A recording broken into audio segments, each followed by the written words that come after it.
think the storms, you're right. I had a thought when you were mentioning the fact that they're there, they're going to come. And I had mentioned a couple weeks ago, I was in this mental metaphor of the two builders.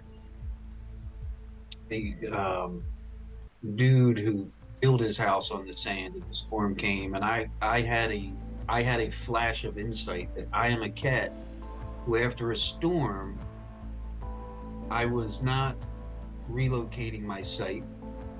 I was not scrutinizing my building material. I was just picking everything up right after the storm and cobbling the shack together exactly the way it was, and not letting dad build the house, the site.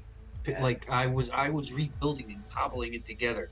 And most of that is because of fear. Because what you're saying with the story of the Israelites and Caleb and Joshua was they chose to see something other than exactly what is. And we invite fear when we take one of two perspectives. The first perspective is we look exactly at what is, what our circumstances are right now, and we judge those circumstances right now and go, oh, this is bad. And it makes our sphincter pucker up and it puts us in crisis mode. And before we got into As a Man Thinketh, I had said, well, this current thing we're experiencing right now is byproduct of how we have been thinking and comporting ourselves prior to this. So, like the current circumstances are more like a report card on here's how I'm thinking.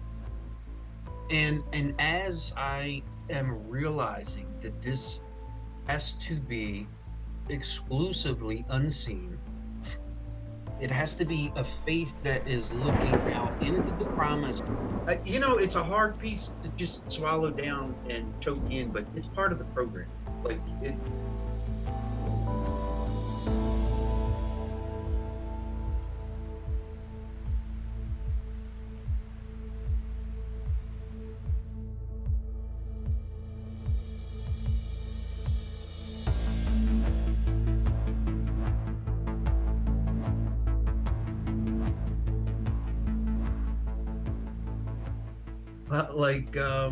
like James Allen said, they are desperate to change their circumstances, but they are want to change themselves, Yeah. and therefore they remain bound.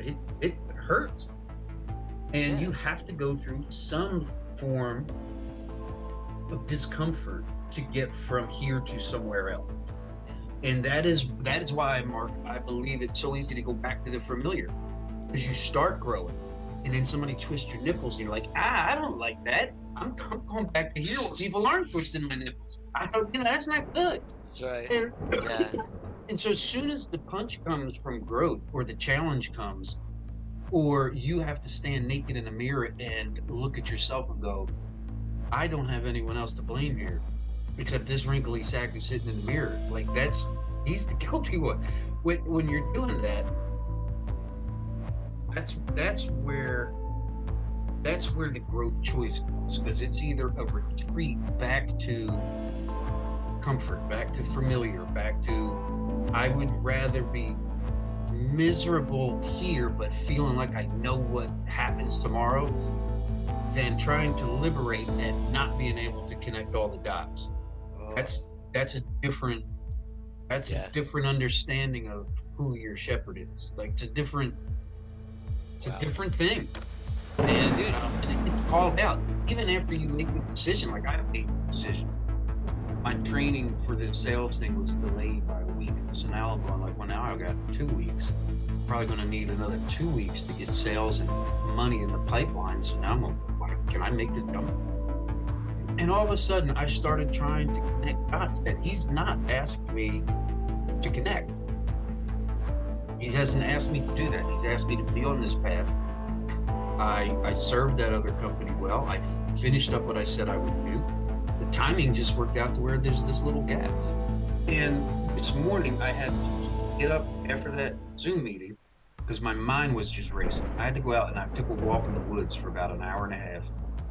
It was just like, this is the thing I need to do right now, because I can't afford to stew in these. It's almost like two polar opposite ideas. Like, go serve people's souls and go build a coaching company and make money because you got to pay your bills and well, that wasn't the plan. Like, he's already whispered the plan to me. I've seen it and I started moving towards it. And I feel my old temptation that I can sniff out is I have a tendency to renegotiate the plan once we've set the plan and it starts getting a little bumpy. I kind of want to go back and renegotiate. And this is where I'm realizing, like, well, you don't renegotiate it. So even though you're on the right path, Yeah, there's going to be these bumps and there's going to be these titty twisters, man. They're going to hurt, and you're going to have to grow. You have to grow through them. You have to get support. You have to have a guy you can talk to on Tuesday night. You have to have somebody who can hear your heart. Like, you need that. And Mark, I know other people need that. There are people like us who want. Imagine 5 of us just sitting here, sharing our hearts, kind of going through history and chewing on the word. That's glorious.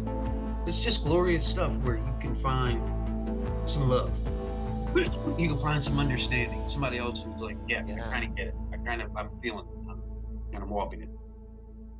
Yeah, you think about somebody who metaphysically understood what was going on, and you consider the historic man Christ, the historic man Jesus, and his life and ministry, and knowing that the static, the tribulum, that it is par for the course. So I wanted it eradicated. It is. I've squared and made my peace with life that it's going to hurt to some degree, and it's like it's all that the choice is within reach. Like, it's right in everybody's grasp. The choice to just take him at his word, to just say you're doing this thing. You said if I seek you and your kingdom, that you'll add all these other things. And today, when I was praying this afternoon, I sat down, getting, these thoughts about money and temptations to stress out, cycle up, and it's all right.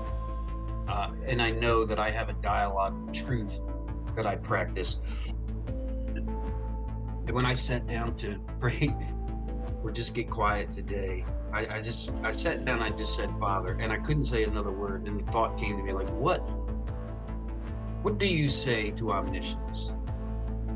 What do you say to omniscience? Like, what is there to say to omniscience? Like, when I sat down, because I wanted to get some time with Dad, I'm like, all right, now I'm gonna talk to Dad, and I get there, and like, all right, Father. And then this reality of who I'm talking to in my heart and mind is, and I'm like, why do I need to say? And I didn't. I just stopped. There was no words. There was no beseechings. There was no beggings. There was no pleadings. There was no supplications. There was no gratitude. I just sat in his presence, knowing he knows. He's omniscient. He knows. And I'm telling you, all the other crap that was just constantly, it just was like, it just diffused, because that was the truth that kind of quailed that little shitstorm that was built. Is there is nothing going on here that's outside of his purview. There's nothing I need to update him on. There's no gratitude in my heart that he's not already aware of. Like, there's omniscience has to mean something, and the more and I told you this, when I start getting a little funky, I go back to who he is, and I anchor on omnipotence and omniscience and omnipresence. That cures shit. It cures. It's who he is. And the only time I get really, really out of my skis is when I forget. It's when I reminded, or I'm just choosing not to believe it, or I think for somehow, like, this time he's not going to come through. Like, it's a silly thing to think about, but when we're in it, it's a very emotional thing, and it becomes very, very real. It's huge. When, like, last week when you were rehearsing your chapter. It reminded me of when I make some decisions and I rehearse my bankruptcy, when I rehearse having to shut down a church, when I rehearse having to close down a school, when I look back in the rearview mirror and go, dude, you got a resume of fuck soup back here. Like it looks bad. And when I rehearse that, dude, I get all of the witness I need to endorse my perception of this is what is. And it keeps that fear really anchored because it's as real as it was back then. It is really training my heart to practice this story that's unfolding, that's really hasn't even been fully scratched out yet. And I feel like Dad is putting the pen in my hand and putting the pen in your hand and going, let's go ahead and write another chapter. Let's go put something down here. Like, I think there's that freedom to write another chapter. Let's think into what we're becoming instead of rehearsing this tragedy. What happened? Like, it happened.